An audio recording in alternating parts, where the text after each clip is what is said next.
online with LCKids this week. We want to encourage you guys also, as you're able, to come join one of our live services here at LifeChurch at 9 a.m. and 10:30 because we've got some awesome kids programming we know your children would enjoy.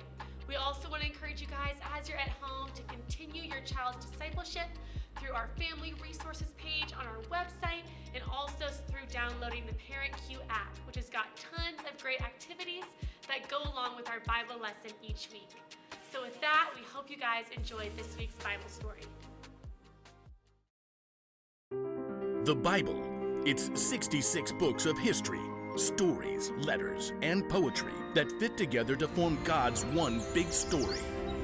The epic adventure of how He created us and loves us so much that He made a way to rescue us.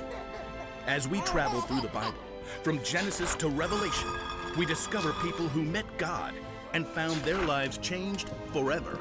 Now, for an amazing story. Inspired by the book of Mark, chapter 10, verses 13 through 16. As Jesus traveled, teaching and healing people, He grew more and more popular. Crowds gathered everywhere He went, and people clamored for His attention. Jesus' friends must have felt like they were on a wild ride some days. This is all getting out of hand. Some days we hardly get to talk to Him. It's like we're just here for crowd control. Jesus has the Pharisees going after Him at every turn, and half of Galilee wants Him to heal a blister or fix a sore toe. As Jesus and His friends traveled toward Jerusalem, they stopped at a town across the Jordan River. Once again, religious leaders tried to heckle Jesus. They won't leave Him alone. After the Pharisees finally left, the disciples gathered around Jesus. At least He gets a break now. Yeah, and we get to actually hang out with Him. Just us. No loud, demanding crowds. It's a ruckus. Jesus' friends looked up to see another group coming their way. Moms, dads, and a whole group of small children. You gotta be kidding me. We're not running a babysitting service. They probably want Jesus to bless their kids. He's been busy all day with leaders and people with real needs. He doesn't have time for a bunch of snotty toddlers. Many families must have had the same idea because they all made their way towards Jesus. Some kids ran around shrieking, while others held tightly to their parents and watched with big eyes. Please, could Jesus bless my little girl? And my boys, if He could just lay His hands on them. I brought my little granddaughter. Hold it. Jesus can't see you right now. He's tired. Not to be harsh, but he's got bigger fish to fry. You know who you're asking to talk with? I saw Jesus face down the wind and waves. He can heal sickness and turn one meal into a feast for 5,000. And you want Him to waste His time singing Itsy Bitsy Spider. When you put it like that. Jesus heard the commotion. He quickly came forward to see for himself. Sorry. These people want you to bless their kids. Yeah, they're about to turn this place into a circus. Don't worry, we'll get them out of here. Stop. What? Let the little children come to me. For reals? Don't keep them. God's kingdom belongs to people like them. Okay. Change of plan. Go ahead and bring your kiddos. Line up. Let's keep this orderly.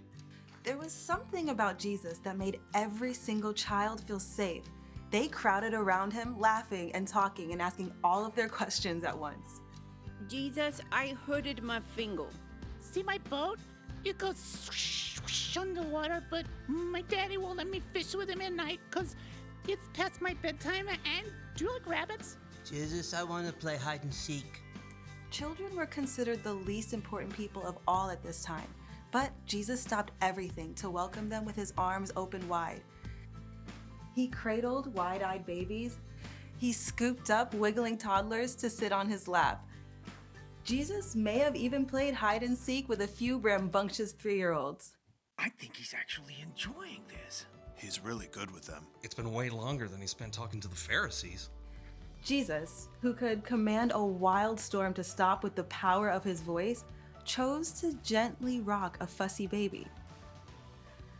He blessed a 4-year-old as she told her epic story, and He may have even healed a few skinned knees. After a time, Jesus looked up to smile at His friends and the grown-ups who watched. What I'm about to tell you is true.